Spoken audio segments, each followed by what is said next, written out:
Hello everyone, Bill here again.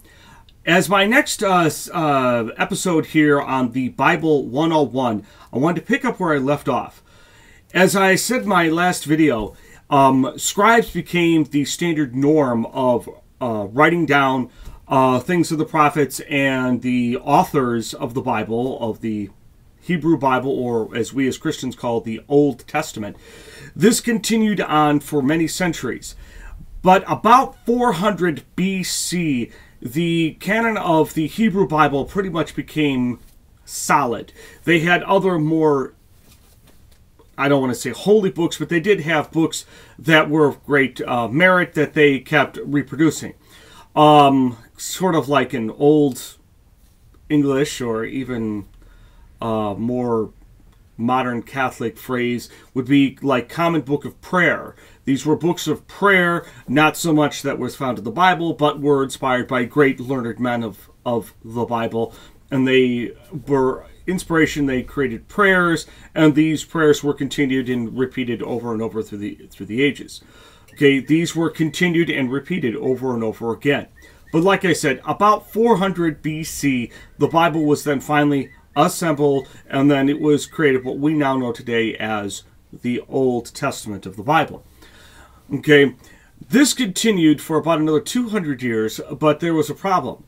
Around 200 AD, most of the Mediterranean world spoke Greek, although, yes, many of the Hebrews, many of the Jews, of course, they did speak Hebrew, but outside of the synagogue, they spoke Greek.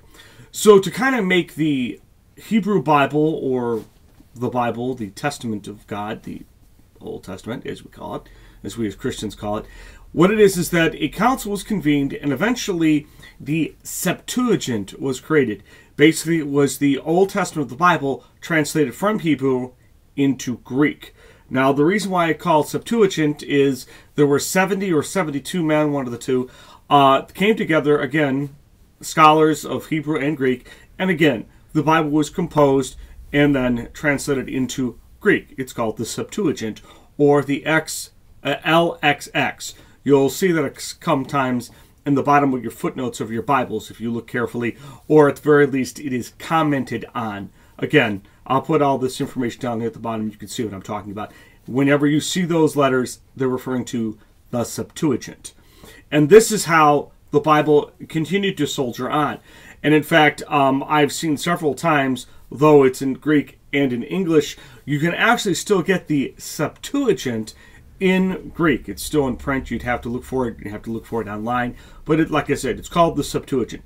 And this carried on to right through the time of Jesus. There is much debate whether or not Jesus quoted the Septuagint. I'm under the belief that yes, of course he did, but then depending on who you're talking to, they say no, he never did. Okay, and the thing is that this is how the Bible was. Now, eventually, as time moved on, this was Greek, and then of course we as Christians, all of the New Testament was written in Greek directly first. Okay, when Matthew, Mark, Luke, John, Peter, Paul, James, when they sat down and they wrote their books, wrote their letters, they wrote it in Greek, not Hebrew. Okay, and this was the common norm for at least another 300 years beyond that. So about 300 AD, the Bible, both Old and New, especially for us Christians, okay, Old and New Testament, was completely written in Greek. Surprised? Okay, so this is how this was. And again, these books were copied and recopied. In matter of fact, in one Bible verse, in one of the epistles of Paul, he even quotes, "Look at the large letters that I use." Okay, in the book of Revelation, Jesus is referred to as the Alpha and the Omega.